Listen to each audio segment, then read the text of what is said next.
Good morning, Jeff Williams, Veterans United Against Suicide. Bit of a rally call, really. So I want to try and get people talking a little bit more about the veterans and the serving suicide situation. It's never been a popular subject since day one, but somebody had to do it. So we step forward. Sometimes I regret it massively, especially when it impacts on my family life and my health, which it has done. However, that's irrelevant. What I want to talk about this morning is the fact that we have 44 losses this year that we know of, and how difficult it has been this year gathering that information. It's been difficult all the way along the line, but this year has been even more difficult with less and less information filtering through.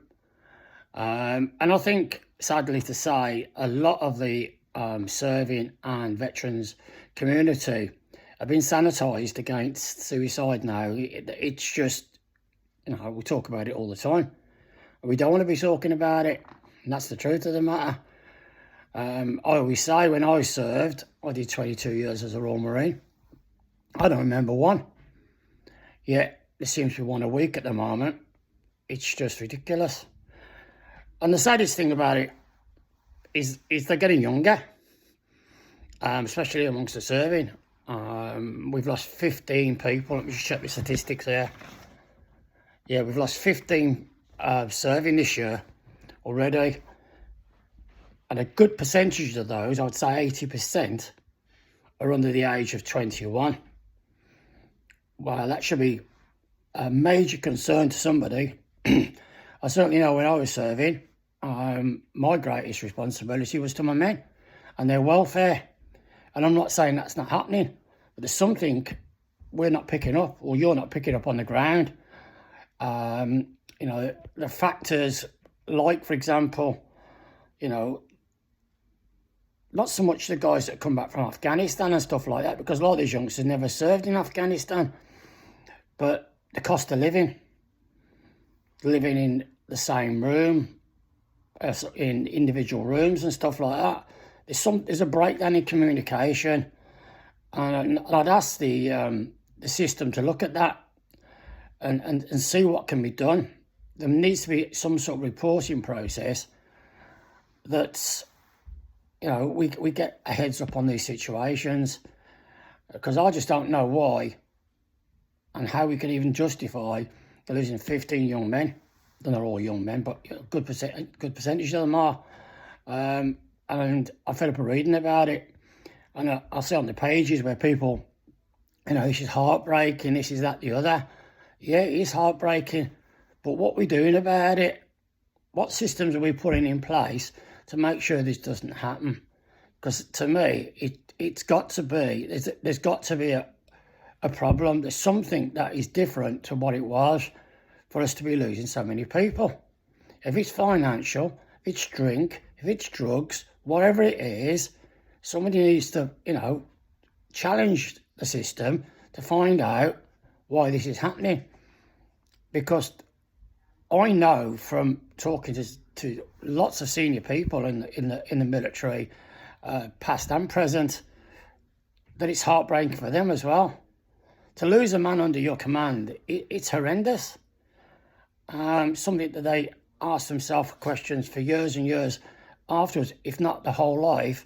Why did that happen to Marine so-and-so or Private so-and-so? And even the officers are not exempt. We've lost several officers this year as well.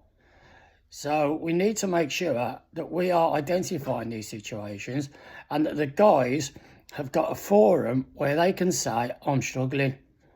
Because it's all right saying reach out, but if there's consequences for those actions, people are not going to do it. And that's just the bottom line on it. So, I want people to be pressing the buttons with the politicians. We're in a right mess at the moment when you look at the political situation in this country. But I don't think there's anything more pressing than losing 44 veterans and serving. It's 375 in 5.5 years, 6 years. It's just horrendous. And it amazes me that when I make myself unpopular at times. I'm at parties and stuff, and it comes up into conversation, and I'll mention the fact that, well, of course, this is happening, that's happening. And people go, what? They don't believe you. They don't know about it. So the message isn't getting out. It's getting out amongst our community, but lots of civilians don't know about it, and they should, because you saw the reaction of the civilian population to the Queen's ceremonial duties. It's absolutely magnificent. And if they knew that so many of their youngsters, like the guy that's just recently died, who actually was part of the ceremonial stuff, it's just, we should be pushing it home right now. So that's all. That's really my main point, is what has changed for us to be losing so many people. It's just not good enough. The second thing is looking after each other. We're doing the buddy checks, and that's great, but we just need to make sure that when people are in need, we are there for them. I had a situation this weekend where a veteran in Cyprus needed some assistance, and it was hard work trying to get coordinated to get something to him.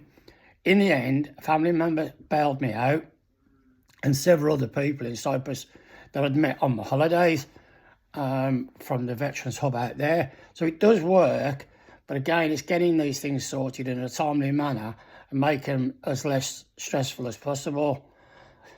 One thing I want to bring to your attention as well is the VetNet, which is Gary fronts it up. He's done tremendous work there at his own expense, where you can actually go onto the page and search for what you want. And again, it highlights where the hubs are, where the breakfast clubs are, etc., which is very useful when you're trying to get somebody sorted out pretty quickly. So a big shock up to Gary, and thanks for that. I know sometimes you feel that your efforts are, like I do, to be honest with you, that you're wasting your time, but you're not. If people were aware of how many people we could have lost if it wasn't thanks to the efforts of Gary and so many other people, we would be in a far worse situation. So that's all I've got to say, really. Keep looking after each other. The serving, you need to look into what's going wrong. There's something fundamentally wrong there. There's no good pretending it's not. And let's keep badgering the politicians for some sort of support. When I started this 6 years ago, there's no way I thought I'd be repeating the same stories we were back then. Nothing has really changed. Certainly the statistics don't suggest anything has changed. And I mean, the way I look at it as well is, we're not at war now. We might be in a couple of weeks the way things are going on. But we haven't got all the guys who are coming back from Afghanistan suffering.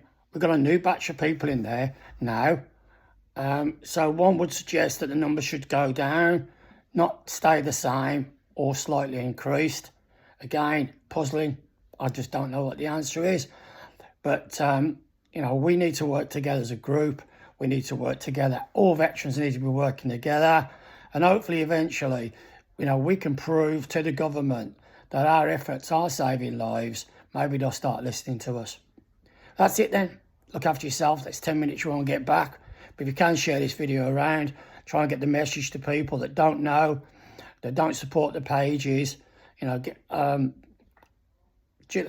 just start pulling together. A lot of groups are starting to do it now. It's a lot easier, but still the information's still not coming through. If you do know anything of a veteran suicide or a serving, just let me know. I won't make a big deal about it. It's just for the records, because we need something that we can put back into the government's face when they come up with these statistics that are fabricated and made up. As I was reading one article the other day, our figures are probably 50% higher, I would say, than what they think they are. And then they put a little bit in the bottom in small print that says, under us 34 more under investigation that could be suicides. No, they were suicides. Don't hide the facts. Until we start embracing the situation, things are not going to get better. Anyway, look after yourself, everybody. Keep wrapped up, warm. If you are struggling financially, you know, let people know. Let's see, not let people know, don't publicise it, but, you know, if we can help you, we will. If there's plenty of groups around. About time the charities took the lead of the Royal Marines charity, who are, you know, supporting people all over the place instead of selectiveness. You know, as a person needs it, it should be available. Look after yourself. Have a good day, what's left of it. Bye-bye. Thank you. Thanks for your time. Bye-bye.